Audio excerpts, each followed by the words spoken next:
The Lord be with you. and with your spirit. A reading from the Holy Gospel according to Luke. Glory to you, O Lord.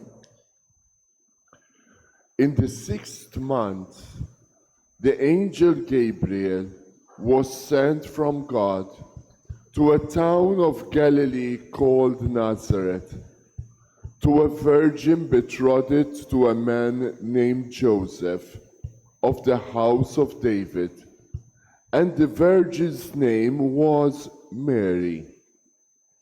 And coming to her, he said, "Hail, full of grace, the Lord is with you." But she was greatly troubled at what was said, and pondered what sort of greeting this might be. Then the angel said to her, "Do not be afraid, Mary, for you have found favor with God. Behold, you will conceive in your womb and bear a son, and you shall name him Jesus. He will be great and will be called the Son of the Most High, and the Lord God will give him the throne of David, his father, and he will rule over the house of Jacob forever. And of this kingdom there will be no end." But Mary said to the angel, "How can this be, since I have no relations with a man?" And the angel said to her in reply, "The Holy Spirit will come upon you, and the power of the Most High will overshadow you. Therefore, the child to be born will be called Holy, the Son of God. And behold, Elizabeth, your relative, has also conceived a son in her old age, and this is the 6th month for her who was called barren. For nothing will be impossible for God." Mary said, "Behold, I am the handmaid of the Lord. May it be done to me according to your word." Then the angel departed from her. The Gospel of the Lord. Praise to you, Lord Jesus Christ. Please be seated.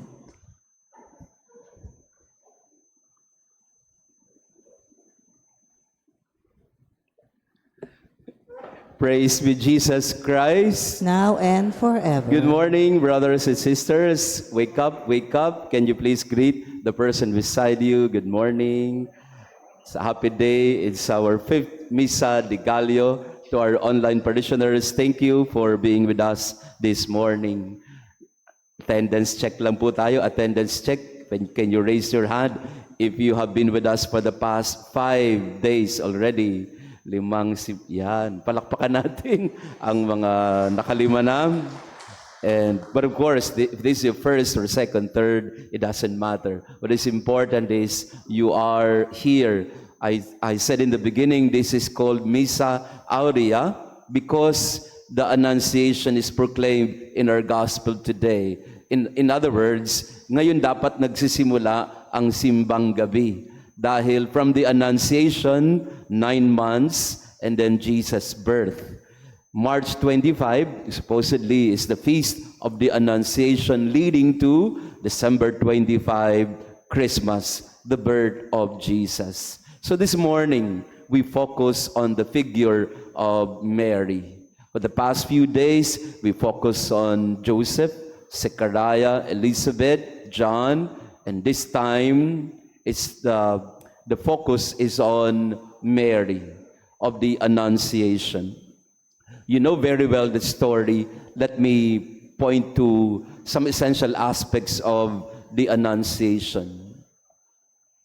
Kaire kekerito mene ho curios metasu.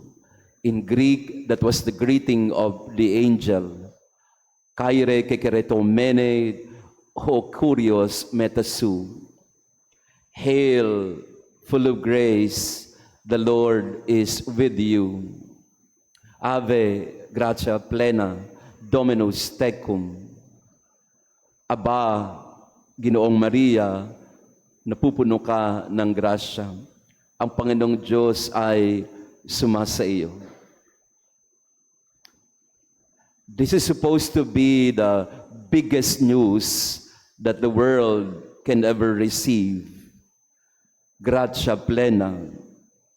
You are full of grace because the Lord is with you. Imagine to be told one day in your life, God is with you.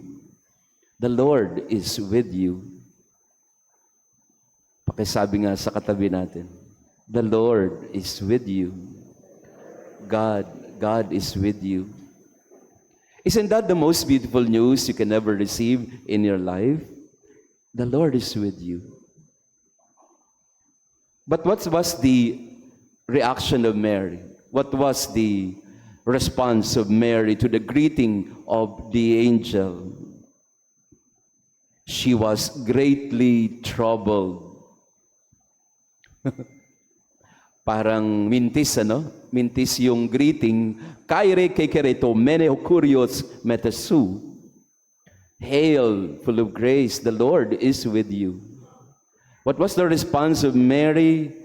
She was profoundly shaken to the core. She was stirred, profoundly unsettled, greatly troubled, agitated, disturbed, or terrified. And St. Luke uses the word dieterakte. Dieterakte, which means shaken to the core.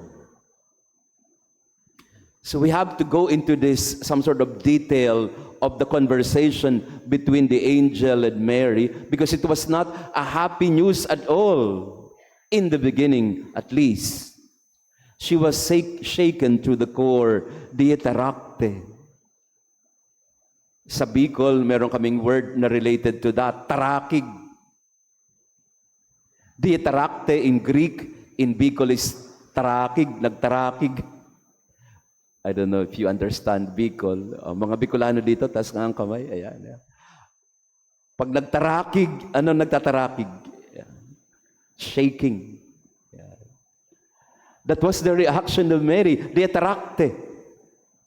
She was shaken to the core. And of course, the angel Gabriel had to pacify her. Mary, do not be afraid. Do not be afraid.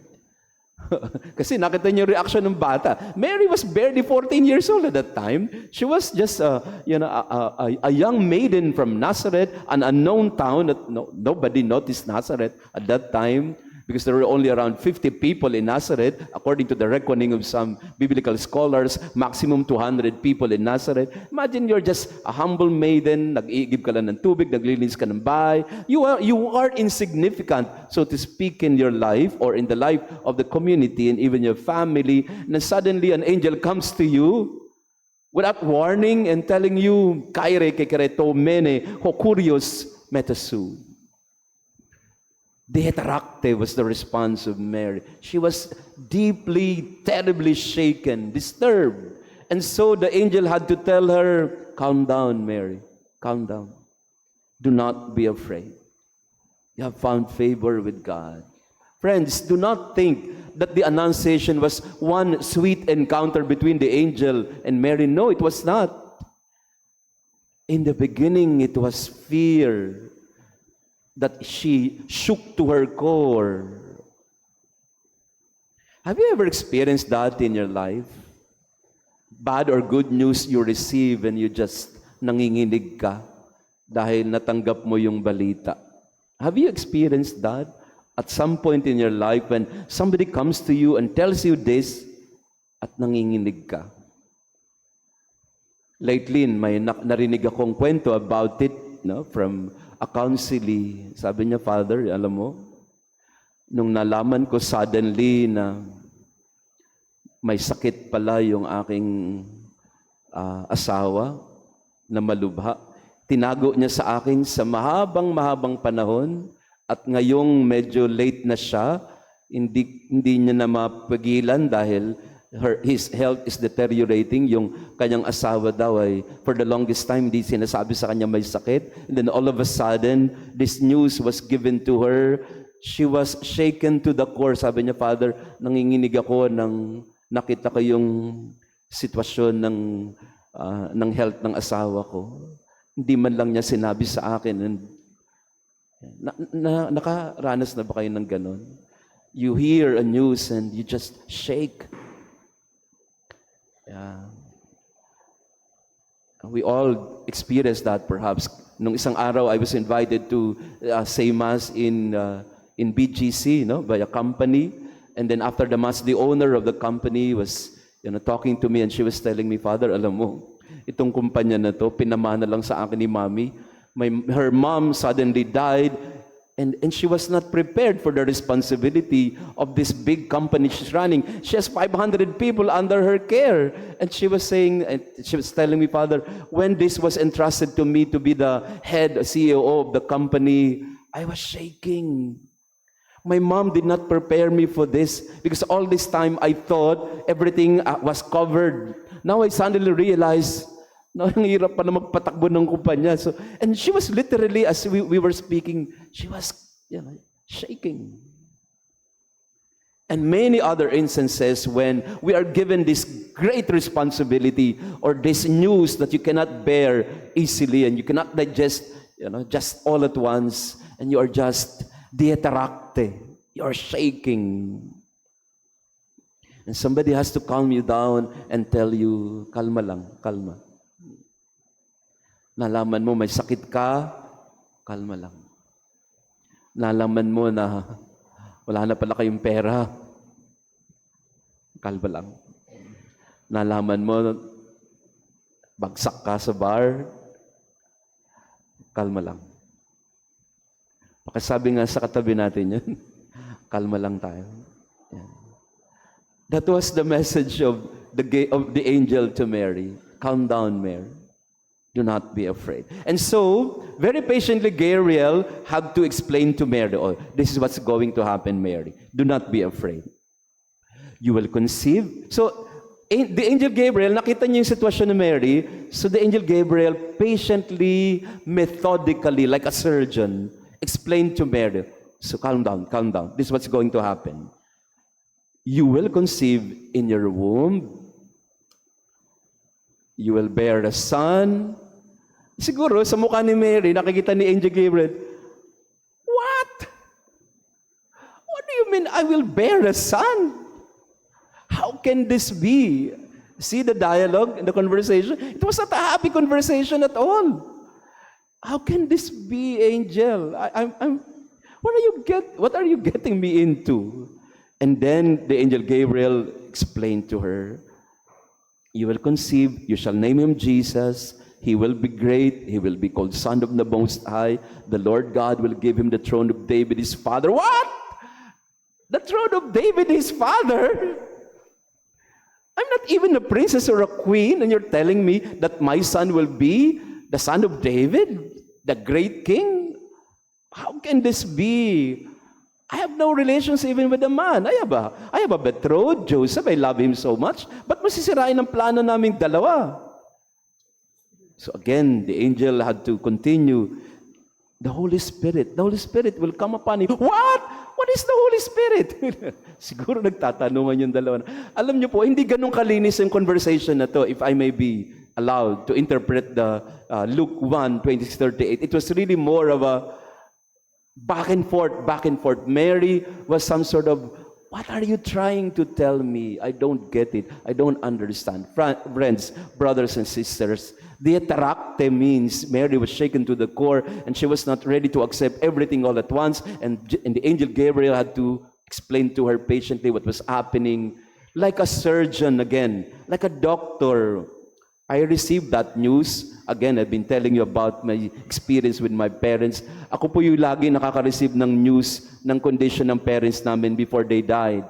Ako yung kinakausap ng doktor kasi akala ng doktor, pag pari ka, kalmado ka. So ako yung kinakausap, 5 kami magkakapatid. So sabi sa akin ng doktor nung mamamatay na nanay ko, nung na-diagnose siya, Father, we have no more, treatment. Wala na tayong gagawin. Ano na lang tayo? Iuwi nyo na lang si mama ninyo. Alagaan nyo na lang. Doon na tayo. Siyempre, kunyari, ako'y matapang, pero actually, hindi ko naiintindihan sinasabi ni doktor. When he was telling me, uuwi niya na yung nanay ko kasi wala na tayong magagawa. No more treatment for her. She's terminal and we cannot do anything about her anymore. Ando na lang tayo sa palliative, Father. At that time, we didn't even know what palliative was. But I had to digest what the doctor was telling me. Both in the case of my mother and father, because they died of sickness. And the doctor had to explain to me, palliative tayo, Father, for both of them. So you have to digest the news slowly. You have to understand.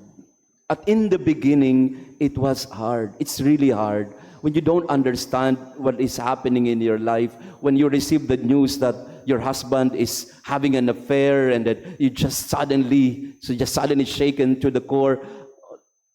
May kausap po ako, ganun ang sitwasyon niya. All this time, akala niya very ideal yung husband niya, very faithful to her. And then all of a sudden, kaya mag-ingat kayo sa mga screenshot na yan all of a sudden, she suddenly read from the cell phone of her husband, and it just, everything crumbled before her. And she was telling me, Father, I didn't know that my husband was like this. But when I saw the reality that he's not perfect, so perfect after all, it shook me to the core, and I was really devastated by it. And many of us experience that time and again in our life. We are shaken to the core, and somehow everything crumbles before us. That was Mary, at least in the beginning of the conversation. What gave Mary peace? At the end of the gospel, this is where peace came. Mary said, "Behold, I am the handmaid of the Lord. May it be done to me." I want you to enter into this response of Mary, because this was coming from diataracte. This was coming from being shaken. Absolutely. But now peace comes in, because Mary comes to this point and realization when she says, I am the handmaid of the Lord. Doulos. I am the handmaid of the Lord. Fiat voluntas tua, secundum verbum tuum. May it be done to me according to your word. What gives people peace? When you are able to say, yes, Lord. Fiat. Let your will be done.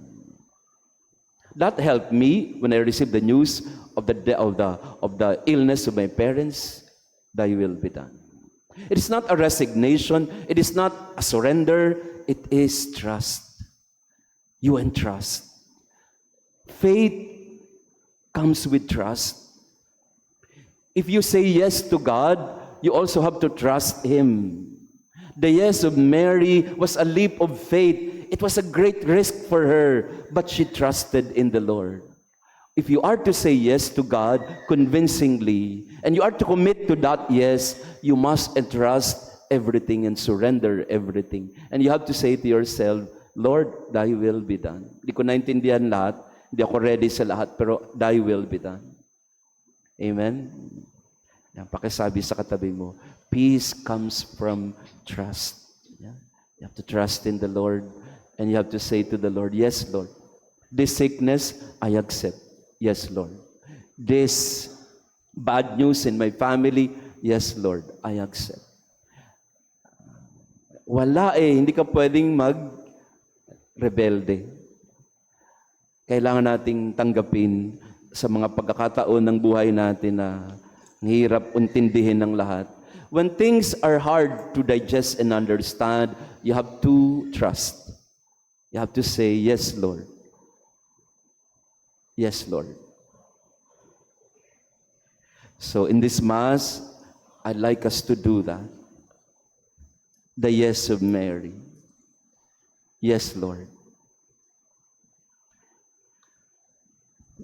in the movie Mary, and like to end with that movie Mary of Netflix. I'm not recommending it, but there is a beautiful, because in that film of Mary in Netflix, Joseph is very violent, no? Out of character kay Joseph, no? He's quite violent. But there are good points in the movie about Mary, and then at the end of the movie, it said, Mary was being reminded, love will cost you dearly, Mary. It will pierce your heart, but in the end, love will save the world. At the end of the movie, Mary was told, love will cost you dearly. It will pierce your heart, but in the end, love will save the world. And that was the decision of Mary. To become the mother of the Son of God, it will cost her dearly. It will pierce her heart, but in the end, love will save the world. And her yes is the hope of humanity. Praise be Jesus Christ. Now and forever. Maupo tayo saglit sa counting announcement. Magandang umaga sa ating lahat. Maraming salamat sa inyong pagdalo sa ating banal na misa. We are on our 5th Misa de Gallio. To our online parishioners, thank you for praying with us as well. At kahapon po, we announced na meron tayong project, the Carillon Bells, 12 bells for our church. Happily po, just in half a day, we were able to raise the 2.5 million. I'm really awed and inspired by your generosity. You are all very generous. No? Isang tawag lang po sa atin ay ayun na. So, naka-order na po tayo at tayo po ay, we will wait for around a year kasi medyo matagal po yung paggawa ng bell. But thank you so much. Ako po ay napanganga na lang sa kagaya ni Mama Mary, I was just amazed by your generosity. So maraming salamat po sa inyong pagsuporta sa project na ito. So again, sa December 24, 5 a.m., last day of our Simbang Gabi, Cardinal Advincula will be with us to preside, and then after the Mass, he will bless the sacristy and the adoration chapel. And then we will open the adoration chapel for you, no? Beginning Christmas time. So maraming salamat din po sa ating mga sponsors for our projects, Adoration Chapel and our sacristy. Mamayang 8:30 po, babalik po ang mga PSDS nating kapatid, mga persons in street dwelling situation. We will have a mass with them and a Christmas party. No? So if you're interested, you may want to come. What is different about this Christmas party, yung pong mga street dwellers ang nag-ready ng pagkain nila. Sila po yung namili ng menu. Social po sila, namili pa. No? Pero we're trying to empower them to help themselves. So as they help themselves and one another, we hope that they get out of that cycle of dependency as well. So again, sa Isang Kanin, Isang Ulam sponsors, thank you so much. Thank you very much for your generosity. Before I end and give the final blessing with Father Mark, mayroon tayong mga birthday girls, si Harleen ng greeters natin, ang MGC natin, ang ating office staff, si Nanette, at syempre yung ating special girl for the day. 60 years old na po siya ngayon. Ina-announce ko sa inyo, meron na po siyang senior citizen card, si Leia. And Ate Leia, pakita ka nga. Si Leia po, siya po yung narinig yung boses, ang tinig ni Leia ang inyo narinig kapag meron tayo mga prayers and rosaries and commentators. So, Leia, happy birthday to Nanette and Harleen. And all others who are celebrating their birthday today, happy birthday to all of you. Yan. May cake pa pala. Oh, social ka talaga. Ikaw na, Leia. So, sige, mga boys, you give the cake to her. Talaga naman. Sige. So, Nanette and Leia and ganyan talaga basta senior citizen po, no? Senior citizen. Leia, pakita ka naman. Baka yan. May mga birthday pa din, mga birthday natin.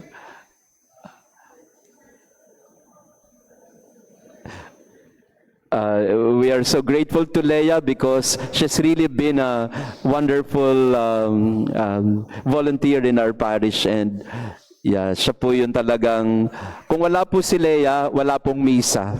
Yeah. Ganun po siya. So, mas mahalaga pa po siya sa pari. No? So, happy birthday, Leia, Nanette, and Harleen. God bless you. Blow the cake already. Ayan. Invited kayo sa breakfast with our staff. Ayan.